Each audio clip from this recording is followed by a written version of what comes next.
हमें हमारी एलिस दिखाई जाती है जो बहुत ज़्यादा खुश लग रही थी। वो कहती है क्या आप कह रही हैं कि सच में थर्ड प्रिंस दोबारा से आपके लेसन्स में आने वाला है ना आपकी क्लास में।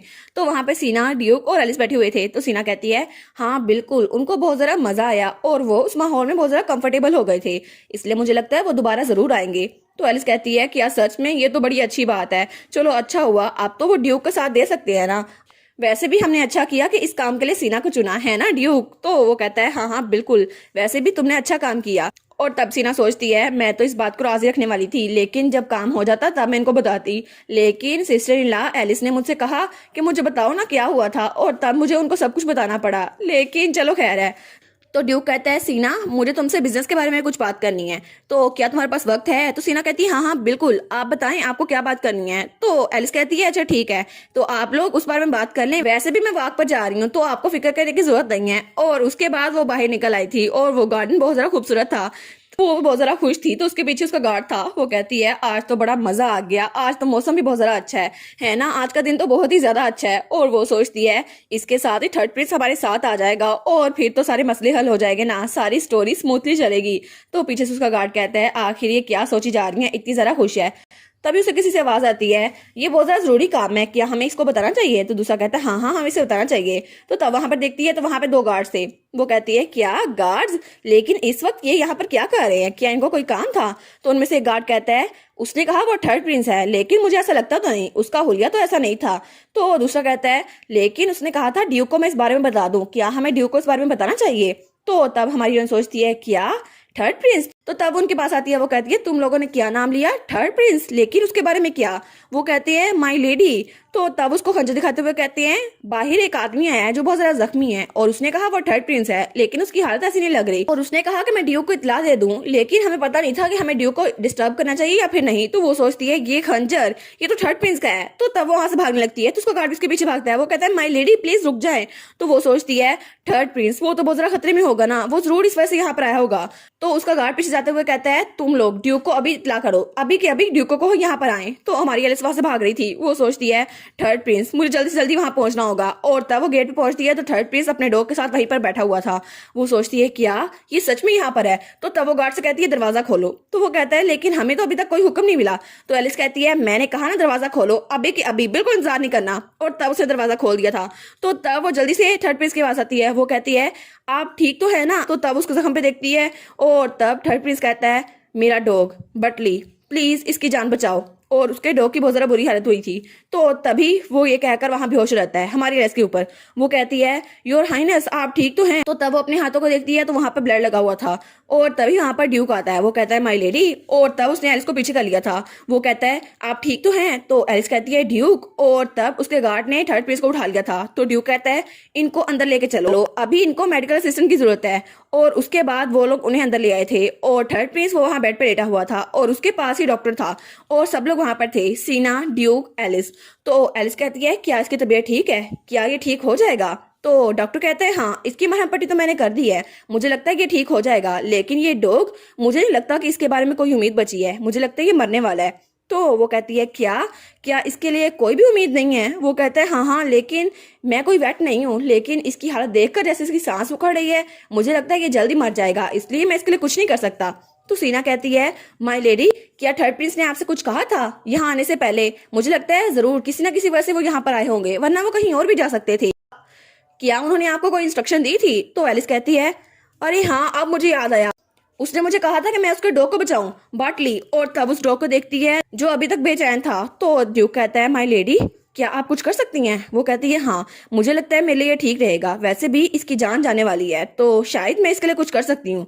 और तब उसके पास होती है और अपनी डिवाइन पावर यूज करती है। वो कहती है प्लीज प्लीज इसे हील कर दो। और तब उसका मैजिक यूज होता है और इर्द गिर्द रोशनी रोशनी थी। तो सब लोग वहां पर देखते हैं और डॉक्टर वो तो कुछ ज्यादा ही शौक हो गया था। वो कहता है क्या आप हीलिंग मैजिक यूज कर सकती हैं। तो सीना वो भी बहुत ज्यादा हैरान हो गई थी। और तब हमारी एलिस बहुत ज्यादा खुश हो गई थी। वो कहती है ये तो जिंदा है, ये तो बिल्कुल ठीक है। और तब वो डॉग उसके पास आकर खेलने लग गया था। वो कहती है ये तो बहुत ज्यादा अच्छा हुआ, ये बिल्कुल ठीक है। वो कहती है मुझे लगता है कि बिल्कुल ठीक हो गया है, अब खतरे की कोई बात नहीं है, ये बिल्कुल ठीक है। तो डॉक्टर वो बाजार शौक था, वो कहता है माई लेडी आपने ये कैसे किया? और वो कहते हैं आपने एक मरते हुए डॉग को बचाया, आखिर आपकी हीलिंग एबिलिटी इतनी ज्यादा कैसे हो सकती है? तो ड्यूक अपना सर पकड़ लेता है, वो सोचता है डॉक्टर को पता नहीं चलना चाहिए था। तो एलिस कहती है हाँ लेकिन, तो एलिस थोड़ी कंफ्यूज हो गई थी, वो सोचती है मैं इसको क्या बताऊं। तो तब सीना कहती है मुझे यकीन नहीं होता कि आपकी हीलिंग पावर इतनी ज्यादा है, तो आपने उस डॉग की जान बचा ली, कहीं भाई के ठीक होने में भी आपका हाथ नहीं है? क्या आपने भाई की जान बचाई थी? तो ड्यूक कहता है सीना बस कर दो, बस यहीं पर रुक जाओ, इससे आगे कोई बात ना करना। और तब वो कहता है और तुम, और डॉक्टर हेल्किन के कंधे पे हाथ रखता है, वो कहता है तुम भी, अगर आज के बारे में किसी को पता चला तो तुम्हारी खैर नहीं है। वो कहता है जी जी बिल्कुल, आज कुछ हुआ था? बिल्कुल नहीं, मुझे तो कुछ भी याद नहीं है। तब एलिस उठने लगती है, लेकिन तभी उसे चक्कर आते हैं और वो नीचे गिरने लगती है, लेकिन ड्यूक से पकड़ लेता है। वो कहता है एलिस, और डॉक्टर सीना कहते हैं माय लेडी आप ठीक तो हैं? तो वो कहती है मुझे लगता है मैंने अपनी डिवाइन पावर कुछ ज्यादा यूज कर ली, इसलिए मुझे चक्कर आ रहे हैं, लेकिन अभी थर्ड प्रिंस को भी तो ठीक करना है। तो ड्यूक कहता है तो आपको आराम करना चाहिए ना, आप फिक्र ना करें। वो कहती है नहीं नहीं, मुझे थर्ड प्रिंस को ठीक करना है। तो ड्यूक उसके कंधे पे हाथ रखता है, वो कहता है बिल्कुल नहीं, आपको ये करने की जरूरत नहीं है। और तब वो एलिस को उठा लेता है। तो तब एलिस कहती है लेकिन थर्ड प्रिंस, उनकी जान भी तो खतरे में है। तो ड्यूक कहता है नहीं, थर्ड प्रिंस की देखभाल डॉक्टर हेल्किन कर लेगा, इसलिए अगर कुछ भी हुआ तो वो इसका जिम्मेदार खुद होगा, है ना डॉक्टर हेल्किन? तुम इसको ठीक कर लोगे ना? वो कहता है जी जी बिल्कुल, आप फिक्र ना करें, वो बिल्कुल ठीक हो जाएगा। लेकिन एलिस कहती है थर्ड प्रिंस की जान जरा जरूरी है। लेकिन तब वो दरवाजा बंद करके उसके बाहर ले आया था। वो कहता है तुम्हारी जिंदगी ज्यादा जरूरी है। और तब वो कहती है क्या मेरी जिंदगी? लेकिन क्या सच में ड्यूक के लिए मैं इतनी जरा अहम हूँ? तो तब वो ड्यूक की तरफ देखती है तो उसको बड़ा हैंडसम लग रहा था, और तब उसको कमरे में ले आया था, तब उसको बेड पे बिठा देता है। तो आइलीन भी वहीं पर थी। तो ड्यूक कहता है आइलीन आज के लिए तुम जा सकती हो, उसका ध्यान मैं खुद रख लूंगा। वो कहती है जी जी मैं समझ गई। तो हमारी सोचती है कि सच में उसे आइलीन को भेजना जरूरी था, वो खुद भी तो मेरा ध्यान रख सकती थी। तो तब ड्यूक उसके साथ बैठ जाता है और तब उसको देखता है। तो एलिस कहती है क्या अब आपको क्या हुआ? और वो सोचती है पहले तो ये कुछ जरा ही फिक्रमंद हो गया था, लेकिन मुझे लगा नहीं था इसको मेरे बारे में इतनी जरा फिक्र होगी। तो तब ड्यूक कहता है क्या तुम ठीक हो एलिस? तो वो कहती है क्या मैं? वो कहती है हाँ मैं बिल्कुल ठीक हूँ, बस मैं थोड़ा सा आराम कर लूंगी और बिल्कुल ठीक हो जाऊंगी।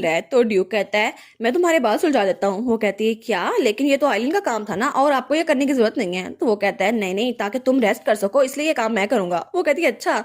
और तब उसके बाल खोलने लगता है। तो हमारी सोचती है ये तो सीन ही बहुत ज्यादा रोमांटिक लग रहा है, लेकिन मुझे तो बहुत ज्यादा शर्म आ रही है।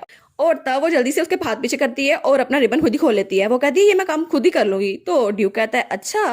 तो तब एली सोचती है सिचुएशन तो इतनी ज्यादा टेंस नहीं होनी चाहिए थी, लेकिन ये तो कुछ ज्यादा ही टेंस हो गई है। तब वो ड्यूक की तरफ देखती है और ड्यूक तो उसे बहुत ज्यादा हैंडसम लग रहा था। वो सोचती है आखिर कैसे मैं इस चेहरे से नजर कैसे हटा सकती हूँ। ड्यूक उठते हुए कहता है आप बस लेटी रहिए, मैं लैंप को ठीक कर देता हूँ। वो कहती है ठीक है। और तब वो कहती है वैसे भी मुझे आराम करने की जरूरत है, क्योंकि कल मैं अपनी होली पावर थर्ड पेज पे यूज करने वाली हूँ, है ना, तो उसके लिए मुझे थोड़ी आराम की जरूरत है। और वो कहती है पता नहीं ऐसा क्या हुआ था कि थर्ड प्रिंस को इतनी ज्यादा चोट लग गई, वो तो तलवार का निशान था ना। तो ड्यूक वहां टेबल पे हाथ मारता है और कहता है एलिस ऐसा कुछ नहीं करने वाली तुम। और वो थोड़ा गुस्से से उसकी तरफ देखता है। तो एलिस कहती है क्या इसको किस चीज पे गुस्सा आ रहा है? तो वो कहता है उसके इलाज के लिए डॉक्टर का इलाज बिल्कुल ठीक रहेगा, तो तुम्हें अपनी होली पावर यूज करने की बिल्कुल भी जरूरत नहीं है।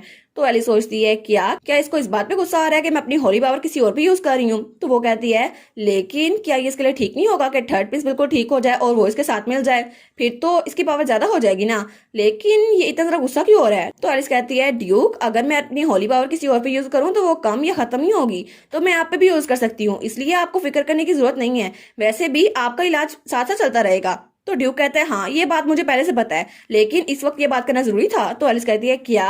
और तब वो खड़े हुए कहती है लेकिन आपको फिक्र करने की जरूरत नहीं है, वैसे भी मैंने कहा था कि मैं आपका इलाज करूंगी, इसका ये मतलब नहीं है मैं किसी और का इलाज नहीं कर सकती, और आप इतने जरा पोजेसिव क्यों हो रहे हैं? और वो कहती है आपको ये बात पता होनी चाहिए कि मैं आपकी प्रॉपर्टी नहीं बन गई कि आप पे अपनी होली पावर यूज कर रही हूँ। वो कहता है हाँ हाँ मुझे ये बात पता है, लेकिन एलिस तुम आखिर ये बात क्यों कर रही हो? और वो तो उसे लड़ने लग गई थी। तो वो कहती है क्या क्या हम लड़ाई नहीं कर रहे, इसके अलावा कौन सी वजह हो सकती है? तो ड्यूक कहता है हाँ मुझे पता है कि तुम मेरी प्रॉपर्टी नहीं बन गई और तुम अपनी हीलिंग पावर जिस मर्जी यूज कर सकती हो, लेकिन क्या ये तुम्हारी सेहत के लिए ठीक होगा? तुम हर वक्त ये यूज करती रहती हो। वो कहती है अगर ऐसा नहीं है तो इसके अलावा कौन सी वजह है? जब मैं अपनी हीलिंग एबिलिटी किसी पे यूज करती हूँ तभी आप गुस्सा होते हैं, उसके अलावा तो कभी नहीं गुस्सा हुए। वो कहता है हाँ हाँ लेकिन फिर भी मुझे तुम्हारी जरा फिक्र हो रही है। तो वो कहता है क्योंकि मैं चाहता हूँ कि तुम्हें चोट ना पहुंचे, और वैसे भी मैं इस बात के लिए बहुत ज्यादा फिक्रमंद हूँ कि अगर तुमने अपनी हीलिंग एबिलिटी यूज की तो जैसे तुम आज भी होश हुई है तुम्हारी सेहत पे बहुत ज्यादा असर पड़ेगा। तो वो कहती है क्या मेरी सेहत पर? तो ड्यूक कहता है हाँ बिल्कुल एलिस, मैं चाहता हूँ कि तुम्हें बिल्कुल भी चोट ना पहुंचे, इसलिए वो उसके करीब होते हुए कहता है मैं चाहता हूँ कि थर्ड प्रिंस या चाहे जो मर्जी शख्स हो, मेरे लिए तुम उन सबसे ज्यादा जरूरी हो। और तब एलिस कहती है क्या उन सबसे ज्यादा जरूरी? वो कहती है थर्ड प्रिंस से भी ज्यादा जरूरी। तो ड्यूक कहता है हाँ बिल्कुल, क्योंकि तुम मेरे लिए बहुत ज्यादा प्रीशियस हो। और तब एलिस अपनी मुट्ठी बंद करती है और वो धड़ाम से बेड पे गिर जाती है। वो कहती है बस मुझे बहुत ज्यादा नींद आ रही है। तो ड्यूक कहता है क्या? वो कहता है आखिर अभी यहाँ पर खड़ी थी, वहां कैसे चली गई? तो एलिस सोचती है ये तो बहुत ज्यादा ऑकवर्ड सिचुएशन हो गई है ना, मुझे ये सब कुछ नहीं चाहिए। और वो तो कुछ ज्यादा अजीबो गरीब बातें सोचने लग जाती है। तो वो कहती है ड्यूक, और ड्यूक अभी तक वहां पत्थर बना खड़ा हुआ था। वो कहती है मुझे बहुत ज्यादा नींद आ रही है ना, बहुत ज्यादा चक्कर आ रहे हैं, तो मुझे लगता है मुझे सोना चाहिए, आप भी यहाँ चले जाएं, कल मिलते हैं। तो ड्यूक कहता है क्या? और वो तो अभी भी होंगो की तरह वहां पे खड़ा हुआ था। तभी वो दरवाजा बंद करके बाहर आता है और वो सोचता है क्या एलिस ने ये सब कुछ क्या किया? अभी तो मेरे पास थी, अभी उछल के वहां कैसे चली गई? और तब इस्तेमाल करते हुए सोचता है कभी कभी तो एलिस बिल्कुल ही अजीब लगती है, लेकिन चलो खैर है, मुझे तो उसकी ये हरकतें भी बहुत ज्यादा पसंद है। और दूसरी तरफ एलिस वो तो बेड पे लेटी हुई थी और अभी तक ब्लश किए जा रही थी। वो सोचती है अभी अभी अभी ड्यूक तो मेरे बहुत ज्यादा पास था। और एलिस तो बहुत ही ज्यादा एम्बेरस हुई थी। वो सोचती है ये सब कुछ तो लगता है हमारी स्टोरी में प्रोग्रेस हो रही है, लेकिन क्या सच में ड्यूक को मैं पसंद भी हूँ या फिर नहीं? और ड्यूक भी बाहर खड़ा यही सोच रहा था कि हमें अपनी कहानी में थोड़ी प्रोग्रेस करनी चाहिए।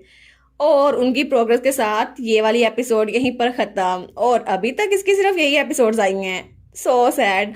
लेकिन न्यू एपिसोड्स जब आएंगी हर हफ्ते तो मैं उनको एक्सप्लेन कर दिया करूंगी। तब तक के लिए मैं न्यू मानवा स्टार्ट करने वाली हूँ। तो काइंडली आप लोग वीडियो को लाइक और चैनल को सब्सक्राइब कर दें। और न्यू वीडियोस के लिए काइंडली चैनल से बने रहिए। Thank you so much for watching my videos and bye bye.